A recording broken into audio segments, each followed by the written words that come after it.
Hello and welcome everyone to this live anniversary edition of Europe of Scotland on the theme Beyond Brexit, the enduring bond between Europe and Scotland. My name is Andrea Pisauro.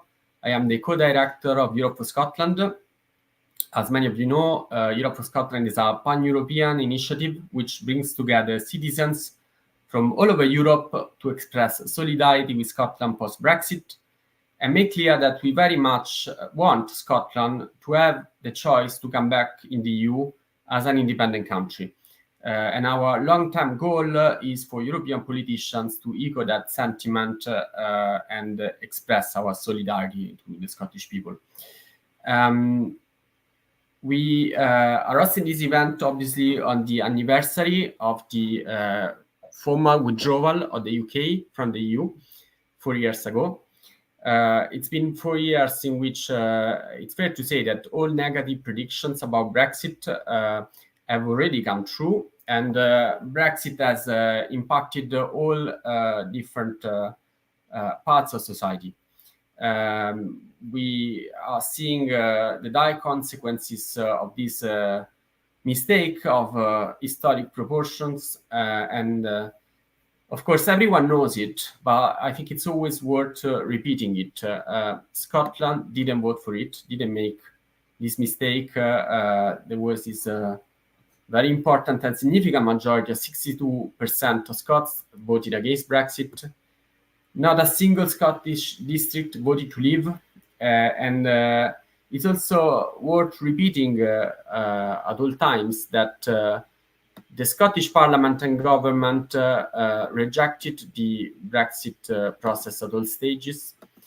There was never an attempt to compromise with the Scottish position by the UK government. And so it was a democratic injustice for Scotland to be dragged out of the EU in such a way. But of course, we want to move the conversation forward. We know these facts, we remember the history, but we want to talk about the future, and we want to discuss the future, trying to understand how we can maintain and preserve and reinforce the enduring bond between Scotland and Europe. So we're going to do it with a fantastic panel, and we're going to do it from two perspectives, the political dimension and the cultural dimension. A couple of information for you that are following us live. You may be following us on Facebook or on Twitter or on YouTube, on Twitch and TikTok, both on the channels of Europe for Scotland, on those of Independence Live. So wherever you are following us, thank you so much for joining us today. I really want to thank again Independence Live and particularly Kevin for allowing this event to take place on very short notice. I also want to say that unfortunately a few of the guests that were about to join us tonight are sick. A lot of people are sick across Europe. In fact, some might remember that the 31st of January is not just the anniversary of Brexit, but also of the arrival of COVID to the UK 4 years ago. So I really hope that Adam Ramsey and Jamie Mackay are okay, but unfortunately cannot be with us tonight. However, we have a surprise guest that are going to take their place, and they're going to reveal in a minute. And now I want to bring in on stage Nina Yetta, who is the co-coordinator of the campaign together with me. Hi, Nina. How are you? Yeah, I'm good, I suppose. I mean, glad January is about to be over. Yes, it's known to be the most depressing month of all. And I guess particularly this year, there are reasons to be concerned about the future. And we're going to talk about it during the event because in a way, this year is one of the most significant years in terms of the choices that are in front of all of us. I think it's a year in which the highest number of human beings are going to vote in an election. some estimated that the absolute majority of citizens worldwide are called to a vote. They might vote in the US presidential elections in November, in the European Union parliamentary election in June, in the UK general election at some point during the autumn or God knows when, or even the Indian parliament election. The Indian is the largest democracy on the planet, and the Russian presidential election. So there's quite a lot of elections. Nina, are you optimistic about these elections? Well, I mean, with quite a few of them, it seems like almost a foregone conclusion what's going to happen. And I mean, I'm talking about Russia, of course, for instance, also India, I suppose. And yeah, so the age of the strong man is not quite behind us, unfortunately. And of course, all eyes are on America, wondering if Trump is going to make a comeback. Hopefully not. What's your prediction? I mean, I try to be optimistic, but what do you feel, Nina? Well, I mean, I think it is very unfortunate, of course, the electoral system in America, that if America had a different electoral system, if the UK had a different electoral system, many of the concerns that we currently have would not be concerns. I mean, the Republicans have not gotten a majority of votes, I think, since 1992 or something like that.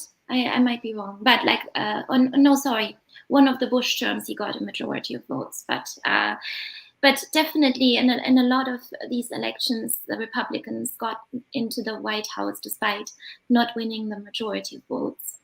And yeah, so that's worrying that they have this advantage of the Electoral College. Having said that, I do hope that,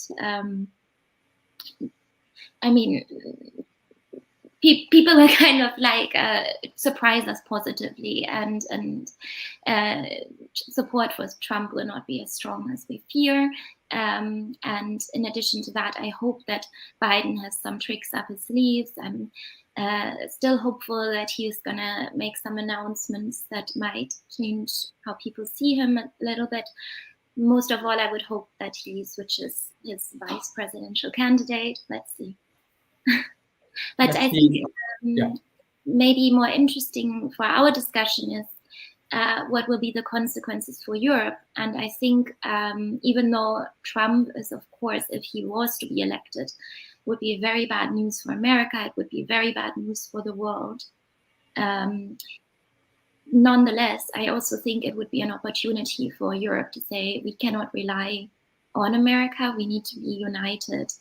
Only together can we be, strong on the international stage and meet today's challenges. That's absolutely right. I think, and I think in general there is the notion that Europe needs to move forward with a big plan for reforms. And obviously, in June there is going to be an important election for the renewal of the European Parliament. That has a lot of issues to be discussed in the next European Parliament, issues relating to the international situations with the Russian invasion of Ukraine and the tragic and dramatic situation in Palestine, issues related to the enlargement process that the EU has embarked on, in which there is a real prospect and a plan to welcome more countries. But there is also, crucially, I think, a need to reform the European institutions themselves. And we were saying earlier that the coming year is a year in which a lot of people are going to vote, but it's not necessarily good news for democracy if the vote is like the one we are going to see in Russia. And I think I want to bring in one of our guests tonight, who is Niccolo Milanese, who is the director of European Alternatives, because Niccolo has done an amazing amount of work over the years in the attempt to make the European project more democratic and to allow citizens to have more of a say in the way the European Union is run. So first of all, thank you very much, Niccolo, for joining us. How are you? Where are you joining us from? I'm fine, thank you. Thanks very much for having me. I am in Paris, locked in my room while my kids try to get to sleep, not so far away from me, so I won't speak too loud, I hope. You have to ask me questions I don't get too excited about. We'll try our best, and we will also try not to speak too loud. We are a big fan of the work you have been doing with European Alternatives, and more recently with the coalition that you helped building together with many others called Citizens Take Over Europe. And in fact, as a campaign, Europe for Scotland would like to join these efforts to help democratize in the EU. So I will start by asking you to tell us a bit more about the work you have been doing with European Alternatives and with the Citizens Take Over Europe coalition, to explain to our Scottish audience how they can also perhaps contribute to it. Sure, thanks for this question. I think that maybe the way I would want to start to answer it is by picking up on the points you were making before about this year being an important year for democracy. Over half of the adult population will have the opportunity to vote. And I think it's really important when we're talking about that and thinking about what it means and the threats and the opportunities, that we don't fall into a trap of multiplying a kind of fear of the masses that a liberal elite has always had about popular participation. The fact that so many people have the possibility to vote is a great thing. Where we can have discussions then is about the quality of the democratic participation that vote gives access to. As you indicated, Andrea, in some places voting that doesn't mean very much because the elections are manipulated. In other places, and it recalls the Brexit referendum, the quality of the process itself is so badly thought through, and the constitutional framing of it, or rather the lack of constitutional framing of what kind of majority do you need to take such a significant decision as leaving the European Union, hasn't really been thought about. So it's a very bad quality process. And we can also think about whether voting itself is enough as a possibility of democratic participation. And so thinking about the European Union, which was your question, of course, the European elections, as you said, are coming up. But we can ask serious questions about the quality of those elections. In some countries inside the European Union, we shouldn't forget the electoral process is very damaged. Places like Hungary, but not only in Hungary, there's wider problems about freedom of media and pluralism and hate speech and intimidation, and certain parts of the population not being able to vote. If one thinks of the Roma, for example, in some parts of Europe having difficulties accessing the vote. There's also a problem about the nature of those elections that, as EU geeks often like to talk about, really what we have is 27 separate national elections happening simultaneously, rather than a genuinely European election where there would be, for example, trans-European political parties you could vote for, and a real debate right across the continent about what is the direction of that Europe should take. One of the reasons there's such a risk of having a far-right strong representation in the parliament this time is that often, as we all know, in countries like France these days, the European parliamentary elections are taken as a kind of protest moment. And so if you're unhappy with the Macron government, and there's loads of reasons to be unhappy with the Macron government, you might consider voting for Le Pen, not realizing really quite how much power you're giving somebody like Le Pen if they're sitting in the European Parliament, which has co-decision over very important decisions, let alone all the money that is given to parties that are in the European Parliament. So there's these kinds of problems about the European elections in general we should talk about. And both European Alternatives, which you kindly mentioned, which has been going for the past 16 years, and more recently Citizens Take Over Europe, which started during the pandemic and has some 70 civil society organizations in there, has been saying that actually the best way to defend democracy in Europe and beyond is to think about how democracy ought to be extended and advanced, and so to find greater forms of citizen participation in political decision making. So that it's not only about voting, it's also about participative budgeting, it's about citizens' assemblies, it's about the possibility of collective actors like trade unions or civil society having a meaningful ongoing say in how a polity is run. And so Citizens Take Over Europe has been, over the past 3 or 4 years, really promoting the idea that citizens have to have a greater say than just once every 5 years in elections in European affairs. And we've been having some degree of success because after 16 years of European alternatives saying it and much longer of other people saying it, the European Union and its institutions have recognized that there is a serious democratic deficit in the way they're constructed. And the European Union is starting to do so many things that affect people's everyday lives. And this came to people's attention really most strongly during the financial crisis, that it simply can't continue to do that without a stronger democratic legitimacy. And so it's been aware of the importance of letting citizens more in. Of course, it wants to do that in a very controlled and cautious way. But Citizens Take Over Europe has strategically been trying to force its foot in the door and open as widely as possible the possibilities of meaningful citizen participation. And so we can already see some effects of that, and I'll let you ask a question afterwards. But now the European Commission starts to organize citizens panels on some aspects of its policy agenda. Those citizen panels, which are randomly selected from around Europe, don't work in exactly the kind of way I would want them to work, and they don't have as much influence as I think they should have, but they're happening.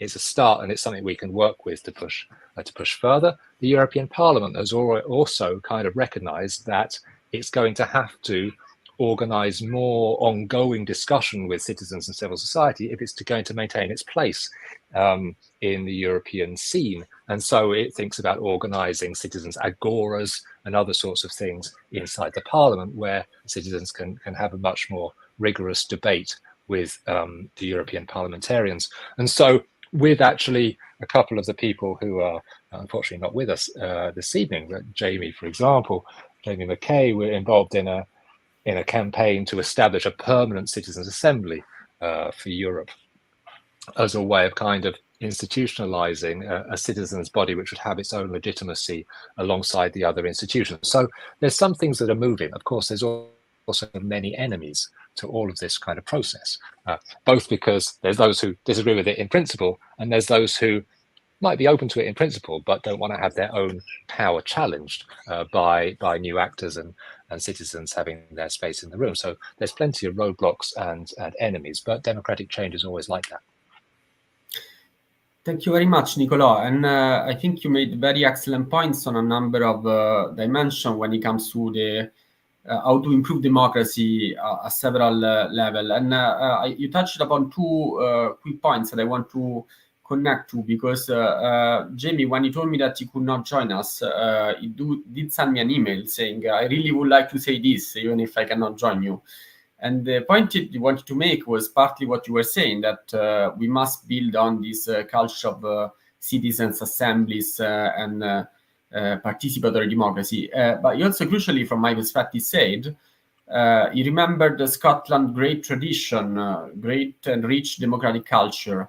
And I want to mention two things in this respect. One is that, as we all kind of know or have heard, Scotland has a very long tradition of democratic debates that was also reflected upon a very informed debate during the referendum campaign in 2014. There was also a constitutional assembly on the independence question that was organized by the Scottish government. So we have this very rich democratic culture from one end, and we also have a very good and democratic electoral system that is, in fact, Nina, correct me if I'm wrong, inspired by the German electoral system. And it's a proportional representation that allows to have a very strong relationship between citizens and power. And so the question to you, Niccolo, is this: do you think that Scotland rejoining the EU could help foster and bolster this democratic culture that would allow citizens to have more of a say over the future of Europe?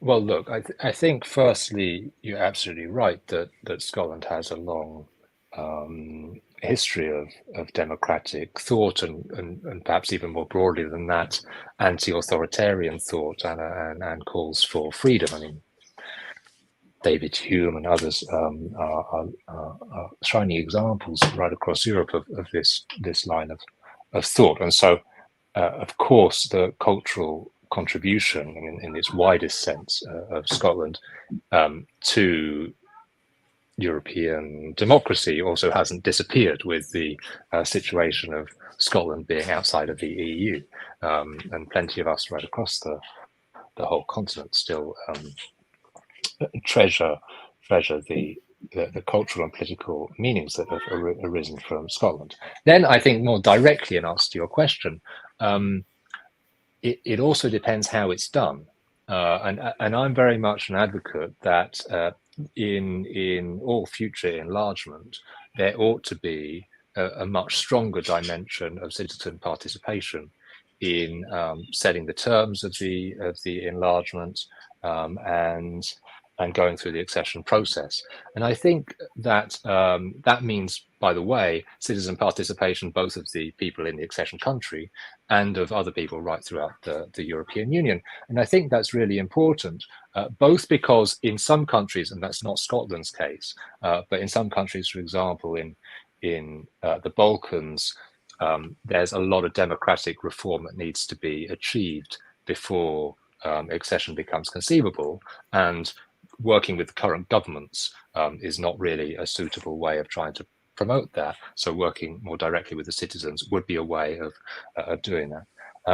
But also two other reasons. One reason is that we've all heard of this phenomena of enlargement fatigue, and the sense in some European countries that the club is just getting too big and it becomes unmanageable. So I think in terms of building consensus and democratic legitimacy for the enlargement process, and indeed enthusiasm, that's often underestimated aspect of democracy has to also be our joy in being together. And what better way of promoting joy of people being together than actually bringing them together and discussing about how our future is going to look when Scotland rejoins, for example. So in terms of building consensus, and also in terms of people knowing each other, I think one of the great failures of previous rounds of enlargement was that there wasn't this process of really introducing each other to their new neighbours.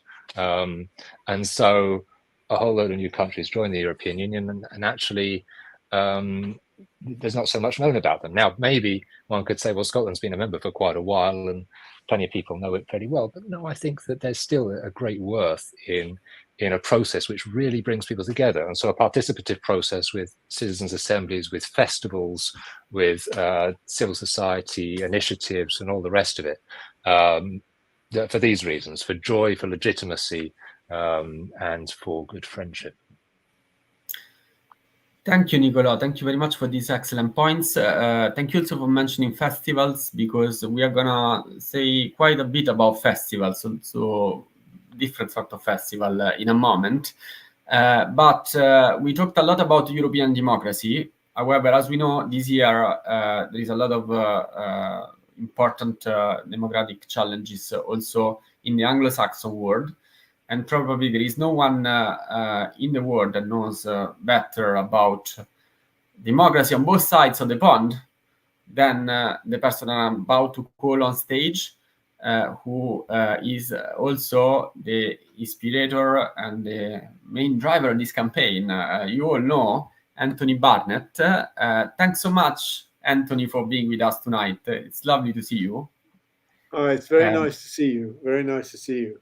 It's an honor to be here and in place of Adam and Jamie. But I don't feel I am not the main driver. You and Nina are the driver of the Europe in Scotland. I applaud it, and I help to initiate it, but I'm not in the driving seat. well, you might not be in the driver's seat, but you definitely are in the seat of the person that has the neatest view of what's going on in American and British democracy, in my view. Yeah. You wrote a beautiful book about the idea of taking control and the democratic processes that are driving change across the world in the democratic debate, but you focus specifically on the American situation. And you wrote a book, when was that? 3 years ago, and it was in the aftermath of the Biden-Trump confrontation. It doesn't look like it's going to change much in that sense. What's your gut feeling for this new American president? This is, I mean, first thing I want to say, it's very, it's tremendous to hear you all, and especially Niccolo just now. And I think it's, you know, I so profoundly agree with everything that Niccolo had been saying that I feel we want to open the thing up to where are there elements for a real conversation that we could probe. And I think one of them is that Nina said at the beginning that she felt that if there was a Trump presidency, this would, so to speak, oblige Europe to come together, to come to in response, because one of the striking things about Trump is that while he has said about Putin and about Xi in China and about Modi that they're very smart, he has declared that the European Union is his foe. Rather extraordinary word to have used, sort of this slightly antique, but you know, very deliberately. It's not just because it wouldn't give him permission to build a golf course. It's because it represents the bulwark of liberal rule-governed order that he is opposed to. And I think that if he does get re-elected, it's very, very dangerous indeed, because there's something which I think many on the left, there's not many, but significant numbers of people, especially in some of the European countries, are rather pro-Putin when it comes to the conflict over Ukraine. And they see Putin as being against American hegemony. Whereas I think that what has happened since 1992 is two things. One is that the liberal democracy, the rule-based democracy, has in a way tried to put the market first. All those pressures. I was very glad to hear Niccolo saying, you know, if we're going to have participation and real deliberation and genuine citizen democracy, there will be enemies. And I think that process of neoliberal, the liberal neoliberal domination, saying the market knows best, has attempted to depoliticize people, force them to hollowing out political parties, and to make people feel that voting doesn't count. And after the financial crisis, it became clear that actually the market doesn't know best, and governments were needed. And so there was a kind of great ideological crisis of the system across the West, across Europe and the United States. And the right are seizing upon that. They're offering people a kind of a say. They're offering people a voice by attacking, you know, the elite. And what has emerged is, I don't know which is the right word for it. I mean, because I think that what you can see in Putin is not an opponent of American hegemony, but an expression of the worst aspects of corrupt American capitalism. So you could call it Trump-Putinism, or you could call it Putrumpism. But there is a process, a connected process, which they articulate. You know, Trump, when he was met as president with Putin, threw the translators, the American translators, out of the room. And he treats him as, in effect, an ally, a smart gangster like himself.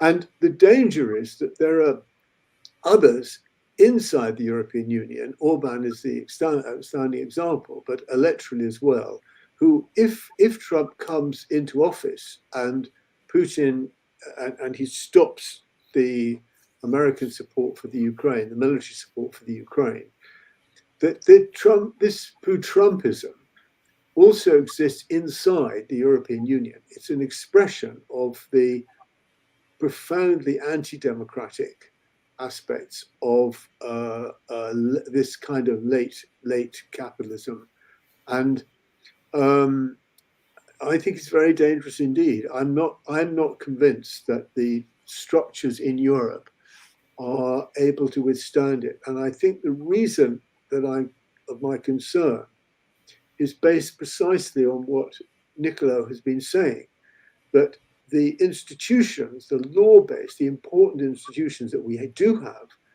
have not rooted themselves in popular support. So when accession takes place, there hasn't been a joyous meeting. There hasn't been a sense of experiencing this as something which we all share. And I'm afraid there's an aspect of this also which is true of Scotland. So what you say, Andrea, about the fact that Scotland has a model electoral system, that is true, and that Brexit is a very profoundly anti-democratic action in terms of Scotland. But I'm afraid that the SNP itself reproduced a Westminster style of politics in Scotland. It did not open up Scotland to the kind of the wildness of letting. It hasn't sufficient power to decentralize in terms of mayors, in terms of the release of popular energy, which is necessary. And on the contrary, what we had with the SNP was far too controlling, very popular, but far too controlling and far too narrow. And that's led to this crisis of the leadership that we have now. And so I think one of the things that we should be doing on this anniversary, and one of the things which I think you've done very successfully in the campaign, is to have this movement from below, which is not an SNP movement, which is not a party organized one, where people across Europe saying, we want Scotland to rejoin, and people in Scotland are lifting up their heads and saying there's another politics here, which isn't sort of something where we have to defer to the leadership. There's something, we are part of a larger European movement. And I think we need to build that as deeply and urgently as we can, because the weakness of America, this is your question when it comes back to the United States, is that there's a good chance that Trump will burn out. At this moment in time, if there was an election tomorrow, in terms of the Electoral College, what Nina said, there will be a popular majority for Biden, but he would lose. But November's a long time away, and there's a very powerful feminist vote, and there's a lot of young people who are very disconcerted by Biden will probably, faced with the possibility of Trump, come to the polls. That must be the hope. What is the process there? I thought Biden was a remarkably successful president. I wanted to step down, and we're in real trouble. I think the source of this trouble, this is the last thing I want to say, is that this liberal tradition can't reverse itself with any coherence. It spent 40 years telling us the market knows best. And now it's got to tell us that government is good. And government is good, and he's actually governed rather well. But he doesn't have the rhetoric. He can't speak this. He can't say this in a way where we can believe what he says. And therefore, there's a weakening taking place of the forces of potential renewal. That the enemy that Niccolo mentions is actively sensing the dangers of democracy in European Union. Thank you very much, Anthony. That's a lot of very excellent points and very to the core of the problems we are facing. I think one of the latest things you said about democracy in Scotland, and in particular how the SNP might not always be up to the task and the need to re-energize a democratic movement, have triggered a few comments online. I can see debate on the people that are following on the YouTube channels that are broadcasting this event. On this note, I just want to say one thing from my external perspective of a European citizen that observes the democratic debate in Scotland, that whatever the shortcomings of the political parties with their actions in the Scottish Parliament, there is a general problem of this continuous denial of democracy that comes from the UK government, that keeps refusing to accept that there is a democratic mandate for a referendum. And this triggers dynamics that, of course, produce disenfranchisement, disillusionment, people getting fed up with the political system. And we need to acknowledge that there is a bottleneck that needs to be, we need to free this energy. Otherwise, people are going to be unhappy no matter the party. And of course, we keep this in mind also with what we are doing, because in a way, we would like European citizens to speak out for Scotland too, because we see this moment in which the Scottish people need a hand, need a voice, need Europeans to be able to speak out. We have, to that end, put forward not just one but two petitions, one for Scots that wants to be heard, and one for Europeans who want to reciprocate and say that Scotland is welcome back in the EU. We're going to put them up in a moment for everyone who hasn't signed them yet. But I would like to now move on the conversation also on the action on the ground that we as a campaigner put forward across Europe by bringing in Jane Mackinnon. And probably I will need to ask you, Anthony and Niccolo, to go backstage so that we can have more space for Jane. Otherwise, we will not have space for that. But thank you so much. I will bring you back in a moment, if I understand how to do this. So, Jane, thanks so much for joining us. I understand you are on south of France, which is a great place to be every time of the year, but particularly in January, I suppose. How are you, first of all? Very well, and thank you so much for this lovely invitation. It's an honor to be here. Jane, you asked me to play a number of videos that you discovered online of this amazing Franco-Scot duo that are playing beautiful music and are also in favor of Scottish right of self-determination, which is for us important. Do you want me to play one of them and you want to say some words about it?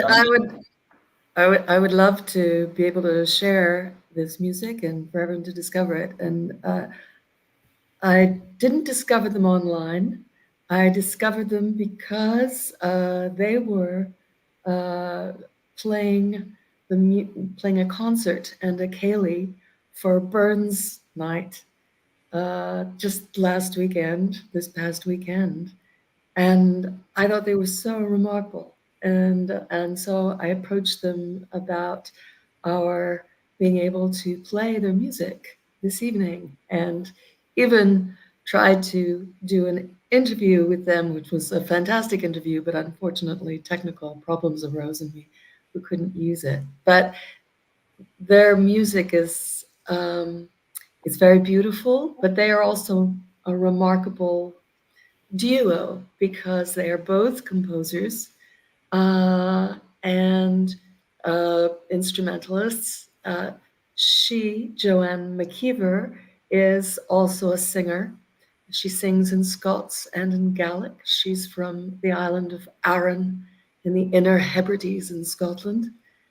And Christophe Saunière is French, and he is a harpist, and he's an extremely talented arranger as well. So they interpret in a very traditional spirit, Scottish music, but with a very contemporary and original outlook.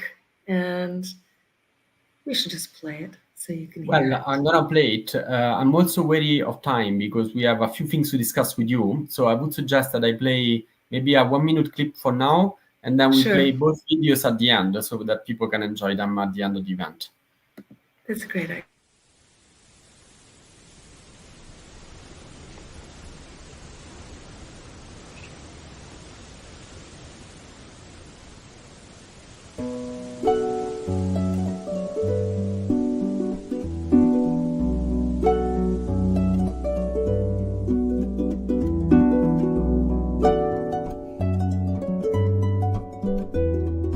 Winter's here and the storm is near. We will give you shelter surely. Not to fear, we have food to spare, though our barley's 3 or poorly. Let's go tonight, but the warm firelight will make the evening cheery.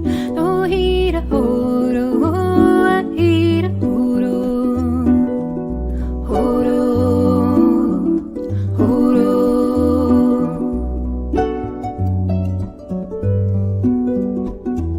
We'll bank the fire, for the frost is dire, and we wish you sleep a-plenty. Aye, the comfort's rude, but your welcome's good, though we do not live like gentry. You couldn't go, for the whirling snow would stop you like a sentry. Oh, heat-a, ho-do, oh, heat-a, ho-do.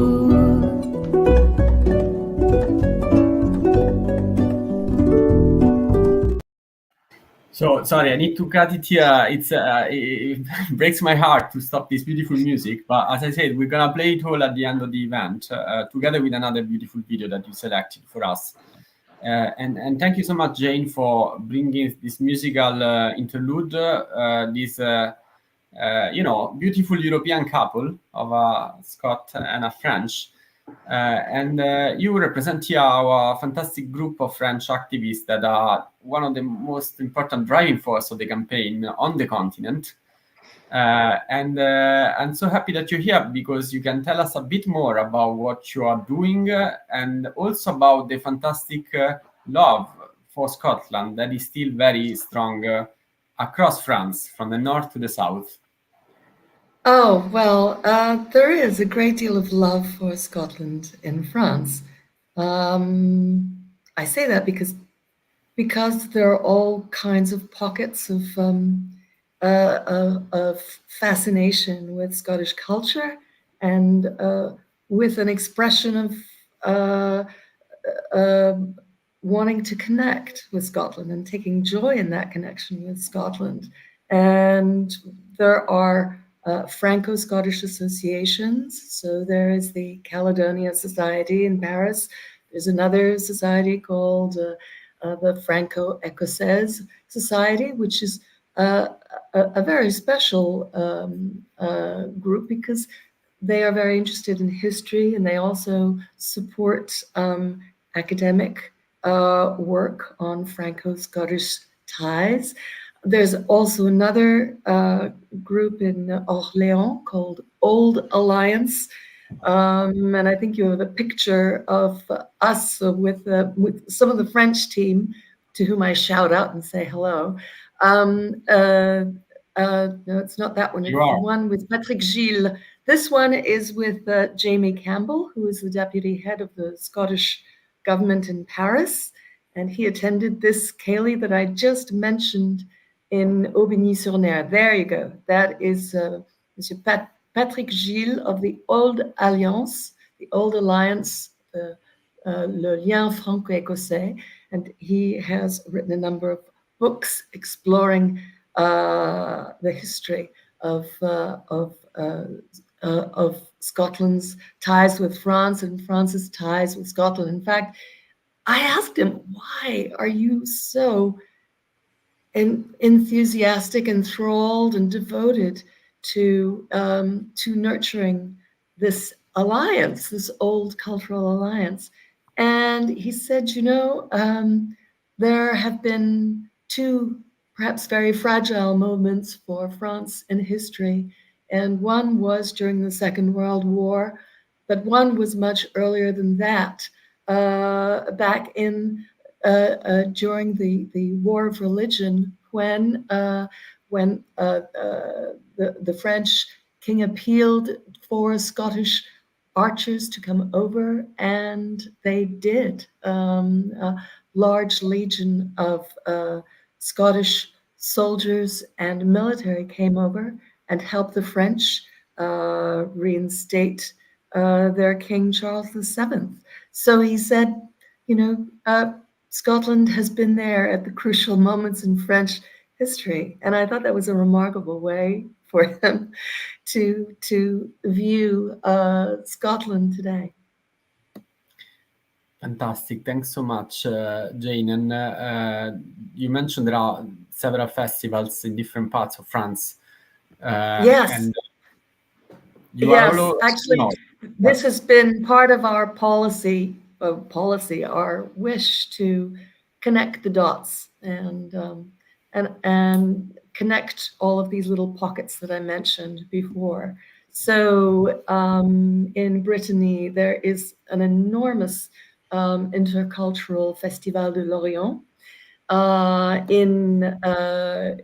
More towards the center, in Aubigny-sur-Ner, where I was this weekend, there is an annual festival where they celebrate their own Franco-Scottish connections, and I salute them today.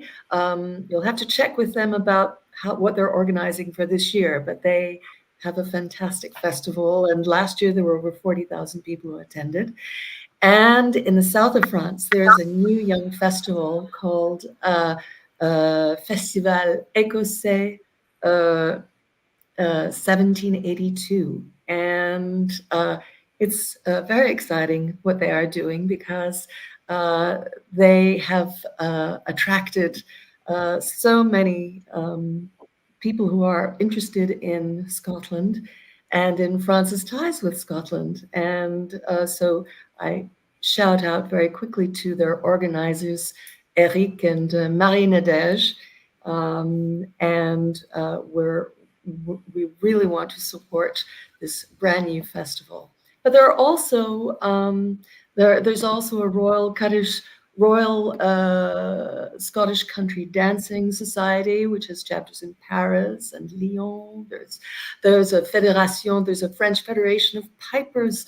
There is an academic society for the French Society for studying for Scottish Studies. There are many, many different connections, and it's becoming more and more evident that we can all pull this together and really further build our communities together. I like the idea of what Niccolo was talking about, earlier on, of reintroducing people to each other and reintroducing new members of the EU to all of the others.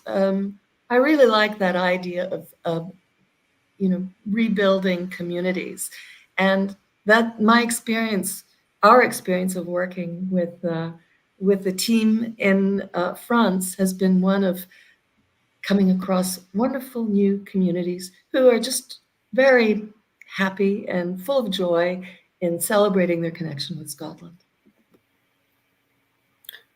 Fantastic, Jane. It's always so nice to hear about all this stream of cultural connections and people that preserve these bonds over many, many years with personal efforts, because they care, because they remember the stories, because they love the connection, the history. And of course, we would like to also to mobilize some of this energy for our political goals, if you want, because we really want citizens in Europe to speak out for the right of Scotland to self-determine and be able to rejoin the European Union if the people so wish. I'm gonna keep you on screen because now from France, I want to move to my hometown, Rome, in Italy, from where we are joined by Guido Silvestri. Thank you so much for joining us, Guido. How are you? Very well. Thanks for having me tonight. Very happy to join this conversation. So, Guido, you are obviously in Rome, but I'm gonna make sure that everyone is absolutely certain that that is the case by showing you a picture. Do you recognize this? Yes, of course. I'm the one in the middle, more or less, and you cannot check it. You cannot have the confirmation. I'm gonna show you something else now. Okay. A bit more alive. Amici europei, oggi è un triste giorno per la Scozia e per tutti gli europei che credono nella democrazia. Stamattina la Corte Suprema del Regno Unito ha certificato che la... Do you recognize that man? No, not so much. He remembers me something. Yes, it was me, definitely. It was definitely you. Unfortunately, as I understand, the clip doesn't make complete justice to what you were doing that day, because on top of reading the statement of solidarity with the Scottish people in the face of the judgment of the Supreme Court, you also chose to wear a kilt. Yes, I was wearing a kilt, and I was telling the story that so everybody was very friendly to me, of course, and was asking me what clan I was part of. But of course, I'm not part of any clan. It was just a present. But I like to wear the kilt now and then.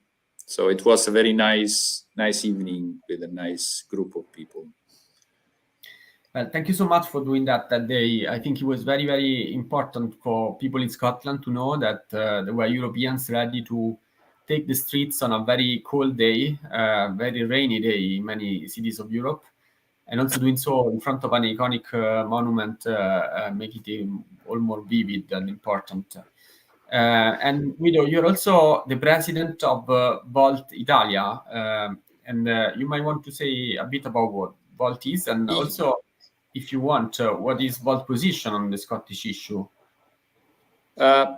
Okay, yes, I'm co-president of Volt Italy. Volt Italy is the Italian chapter of Volt Europe.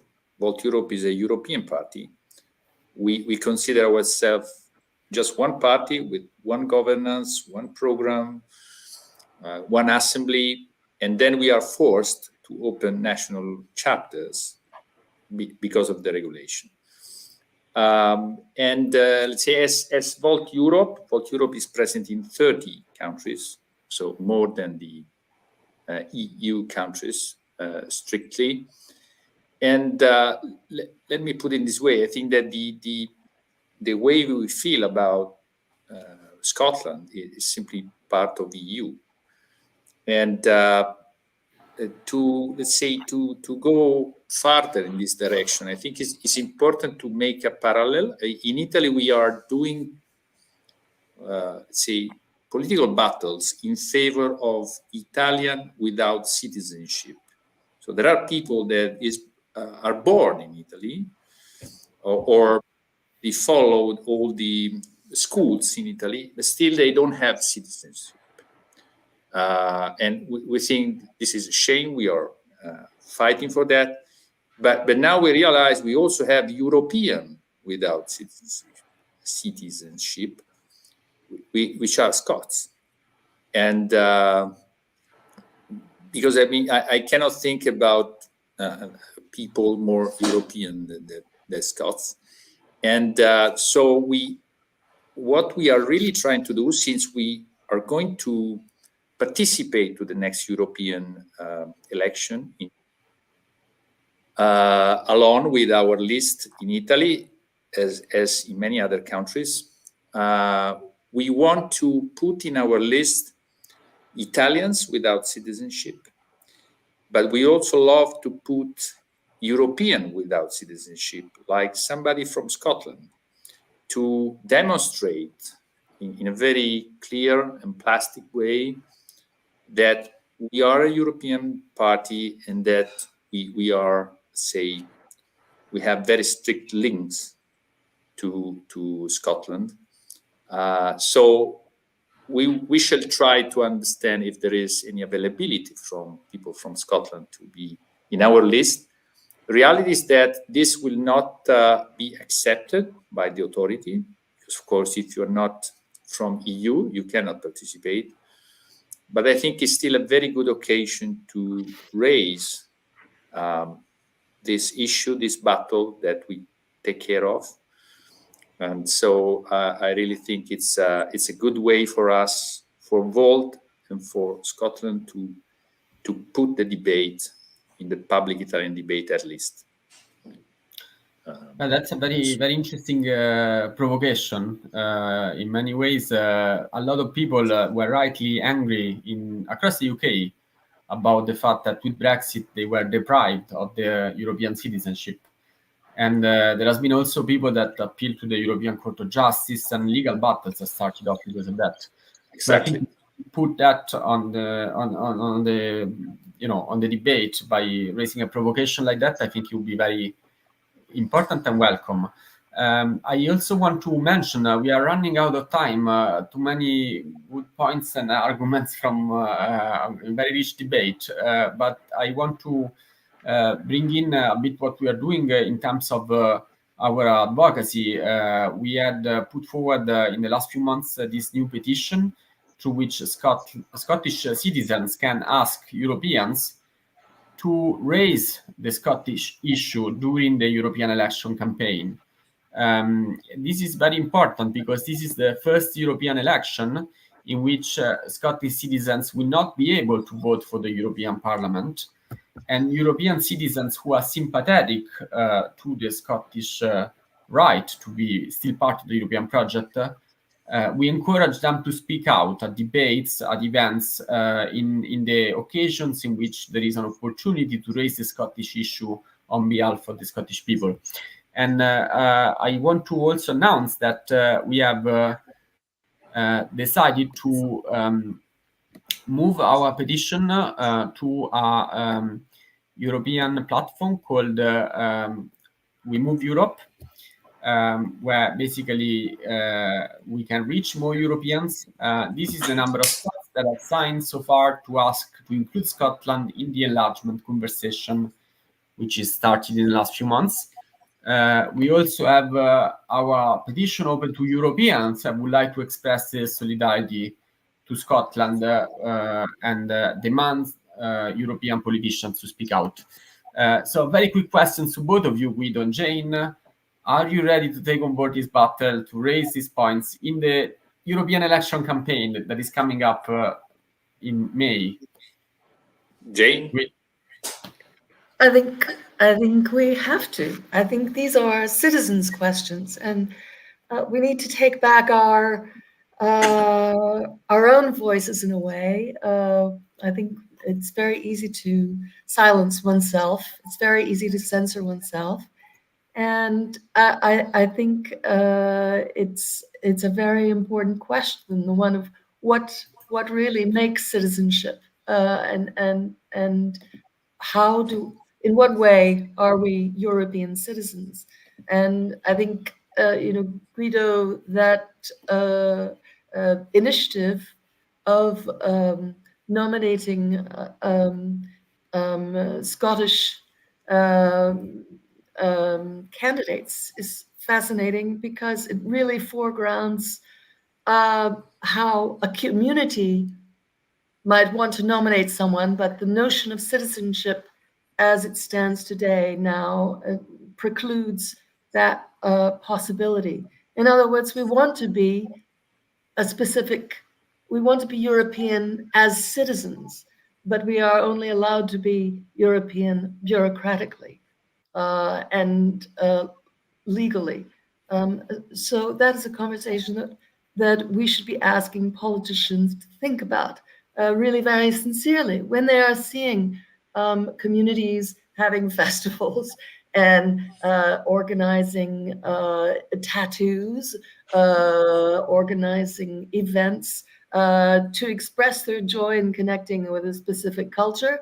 What does that mean? Why is that culture, which is so much a part of the historical fabric and which was part of the European Union, why now is it culturally excluded?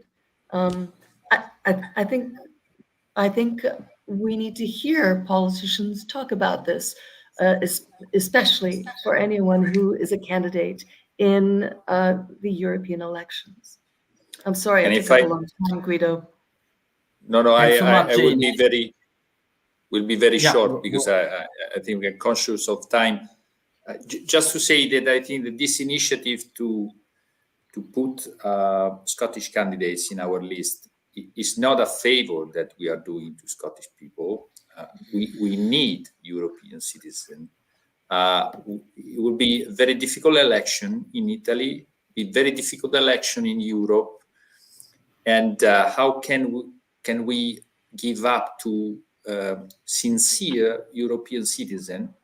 So I think we can help you, but you have to help us to raise the European values. So I think it's a win-win proposition to be united against the rights in Europe, which is a very worrying future, let's say, and will not happen definitely. Thank you very much, Guido and Jane. I brought in back Anthony and Niccolo if they want to have a very final word, and thanking them as well very much for being with us today. No, I think I was rabbited on a bit too long, so I apologize for that. These are very big issues which are facing us, and I think it's fantastic to try and use the elections to bring people to claim Europe for ourselves rather than to allow it to be taken away from us. Thank you very much, Anthony. Niccolo, you want to have a final word? It's very much the same sentiment. I think that the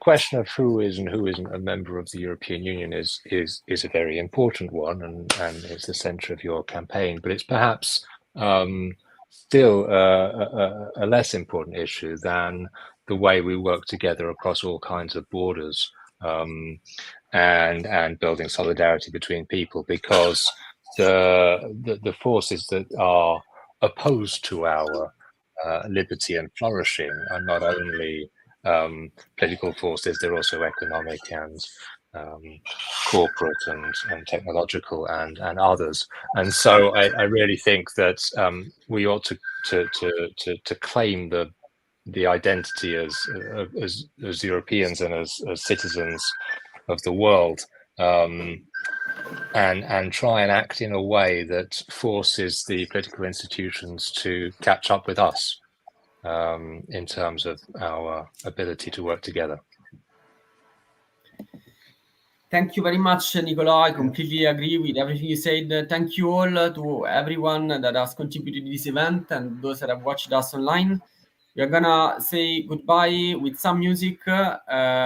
Thanks again to Jane for picking this couple up. So see you soon, and viva Scotland in Europe. Bye-bye.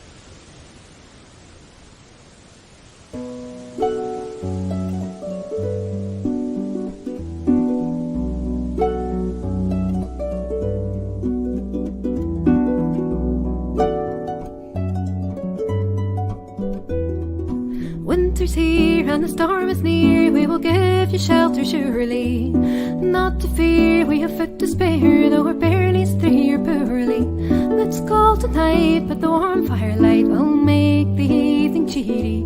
Oh, heat a horo, oh, heat a horo, horo, horo.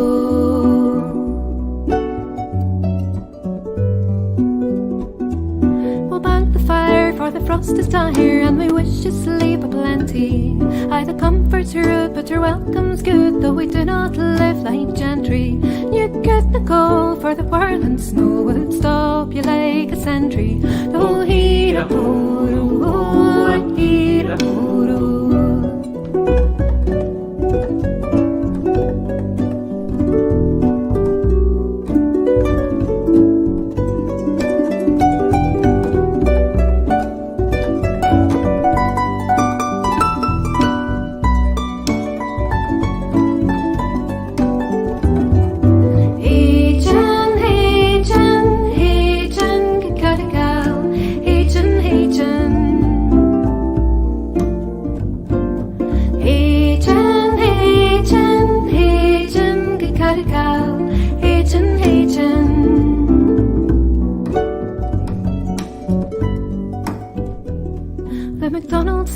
As the Campbells crept and they slit their throats quite cleanly. Aye, the plan was clear, there would none be spared, and they followed orders keenly.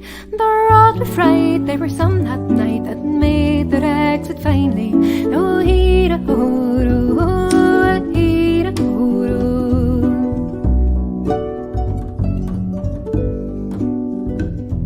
With greatest care, though the feet prepare, they gained the hidden valley. No time to spare, they could not prepare, with their dead too great to tally. No utter grief and beyond belief that their guests would turn and rally. Oh, hee-da-ho-ro, oh, hee-da-ho-ro. Oh, hee-da-ho-ro, oh, hee-da-ho-ro. Hey-chan, hey-chan, hey-chan, ka-ka-da-ka. Hey-chan, hey-chan.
Will the stone finally go home and back to the Abbey of Scone? How many years have you asked yourselves why are we tied like a hound when we're longing to fly? Now is the time to hold your head high and to soar like a bird in the sky.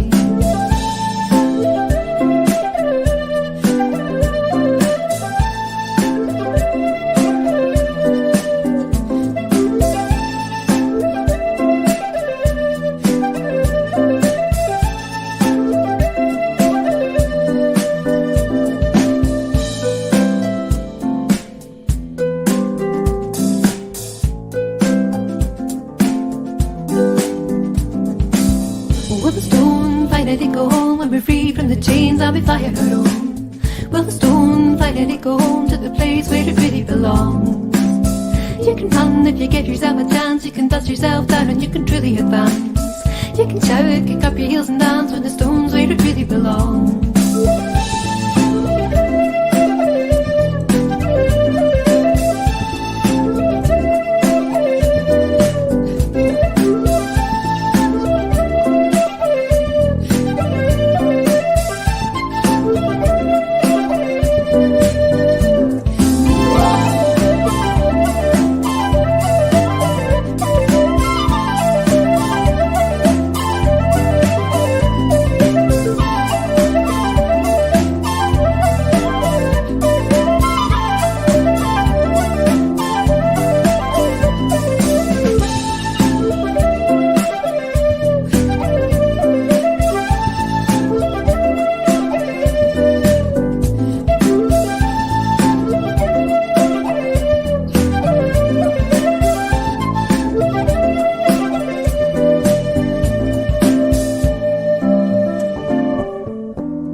the stone finally go home?